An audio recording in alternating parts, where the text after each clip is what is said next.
నెల్లూరులో ఇసుక దందాపై మంత్రి నారాయణ సంచలన వ్యాఖ్యలు చేశారు. ఇసుక దందా చేస్తుంది మన టీడీపీ వాళ్ళేదని టెలికాన్ఫరెన్స్ లో మాట్లాడారు. అక్రమ ఇసుక దందాపై ఎస్పీ రిపోర్ట్ ఇచ్చారన్నారు. టీడీపీ నేతలు మామిడాల మధు, మస్తానయ్య మళ్లీ జేసీబీలు పెట్టి టిప్పర్లతో ఇసుక తరలిస్తున్నారని చెప్పారు.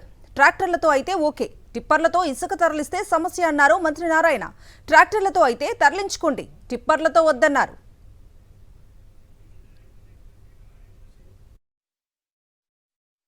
అవునండి, నారాయణ సార్ మాట్లాడతారు. కాన్ఫరెన్స్ కాల్లో ఆల్ టీమ్స్ ఉన్నారండి. Sir responding sir. Sir 2222 members ఉన్నారు సార్. ఓకే, అందరికీ నమస్కారాలండి. ఈ కాన్ఫరెన్స్ మెయిన్గా శాండ్ విషయం నాకు ఒకరు 4 వీడియోలు పంపించారు. ఆ 4 వీడియోని పోలీస్ డిపార్ట్మెంట్కి ఇచ్చాను. మీరు ఎందుకు అలా చేస్తున్నారు? వాళ్ళు మొత్తం స్టడీ చేసి ఫైనల్గా చెప్పింది ఏంటంటే వాళ్ళ ట్రాక్టర్లు చేతపోతున్నారు. నాకు కాదు, ఒక లారీ కూడా పని చెప్పాను.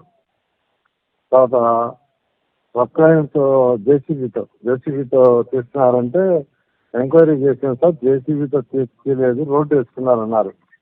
రోడ్డు వేసుకున్నారని చెప్పారు. తర్వాత ఎవరో ఎంక్వైరీ చేస్తే ఇంటెలిజెన్స్ వాళ్ళు అందరూ ఎంక్వైరీ చేస్తే పోలీస్ డిపార్ట్మెంట్ మామిడాల మధు లీడర్గా, మస్తానయ్య మళ్ళీ వాళ్ళిద్దరూ చేస్తున్నట్టుగా వాళ్ళకి ఇన్ఫర్మేషన్ వచ్చింది. ట్రాక్టర్లతో ఎవరు ఎత్తకపోయినా అబ్జెక్షన్లా, ట్రాక్టర్తో నైట్ అండి ఎత్తకపోయినా అబ్జెక్షన్లా, కానీ లారీలతో ఎత్తకపోతే అబ్జెక్షను.